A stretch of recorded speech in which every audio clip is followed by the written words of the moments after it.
मजदूरी जब हम करने जाते हैं ना तो ठेकेदार पे कहता है रात सो, क्योंकि जब हम हमारी हरकतें देखता है ना, जब हमारा चाल डाल देखता है तो वो सबसे पहले कहता है कि तुम इधर आ जाओ, तुम इधर मेरे साथ रात का बताओ कितना लोगे। अगर मैं नहीं जाती तो जो मजदूर साथ मेरे खड़े होते हैं फिर मैं वहां पे कैसे मजदूरी करूं। फिर मैं इसीलिए तो ये काम करने आता हूँ कि वहां पे भी तो यही काम करना है, वहां 800 दिहाड़ी लेके करना है, यहाँ पे अलग-अलग करना। कैमरा ऑन है, बता तो देंगे मुझे इज्जत दी किसने। मैं घर में निकली हूँ, मुझे घर में चाचे ताए मामे ये सारे अब्यूज करने वाले हैं, उनको किसी ने रोका है? सबने मुझे रोका, उनको किसी ने नहीं रोका ना, उनका किसी ने आके हाथ पकड़ा कि तुम लोग रुक जाओ। मैं एंड पे कसूरवार निकली हूँ तो मैं यहाँ पहुंची हूँ, और मेरे पे जब कोई मौलाना साहब नौकरी लेके आएंगे और जब हम इनकार करेंगे तो फिर वो एतराज करें। मुझे काम बताएं मौलाना साहब, काम स्पेसिफिक करके बताएं कि ये वाला काम है, ये कर सकते हैं और ये नहीं करते।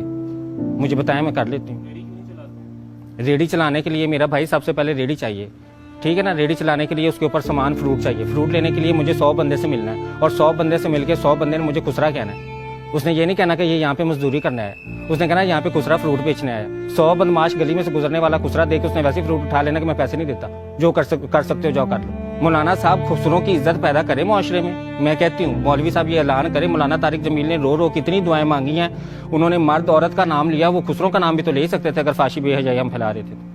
वो तो उनको तबलीग करते हैं ना, तबलीग करके उनको तबलीग में लेके जाते हैं, तो दुआ मांगते हुए खुसरों का नाम क्यों नहीं लिया कि वो फाशी बेहजाई फैला रहे। उन्होंने औरत का कहा कि स्कर्ट छोटी होगी औरत की, उन्होंने मर्द का कहा कि मर्द बेहया हो गया, उन्होंने खुसरों का तो नाम ही नहीं लिया। हमारा नाम लेते तो हमें हमारा भी ज़मीर झंझोड़ा जाता, हमें भी पता होता कि नहीं यार मौलवी हमारे खिलाफ बात कर रहे हैं, मौलवी कह रहे हैं कि ये बेहजाई फैला रहे हैं। हम कौन सी बेहजाई फैला रहे हैं? बेहजाई फैलाने का मतलब होता है क्लब में जाना। बेहयाई ये होता है कि मैं फांसी का अड्डा खोल लूँ, मैं यहाँ पे एक क्लब खोल लूँ, एक बार खोल लूँ, और वहाँ पे सारे अमीर लड़के मैं बुला लूँ और बुला के सारी रात में उनके साथ शीशा बार पीऊँ और सुबह मैं चली जाऊँ। इसको अय्याशी कहते हैं, इसको हड हरामी कहते हैं। लेकिन मैं घर में बैठी हूँ, मेरे पास बिजली का बिल आ गया और मेरे पास कोई काम नहीं है, और मैं बाहर सेक्स वर्क करने तो नहीं जा रही, मैं काम करने जा रही हूँ, तो काम करने वाला मुझे कहता है कि मेरे साथ सो जाओ, तो मैं उसको क्या जवाब दूँ? मुझे इस बात का कोई जवाब तो दे। मेरे माँ बाप से कोई जाके ये सवाल, मैं फांसी फैला रही हूँ, मैं मान गई, मैं बाहर सेक्स वर्क कर रही हूँ ना, मैं मार्स से उतर के आई हूँ या मैं चांद से डायरेक्ट फेंक की गई हूँ। मेरे माँ बाप है ना, उनसे क्यों नहीं जाके पूछता कि भाई ये बाहर निकल के ये सब कुछ कर, इनको रोको।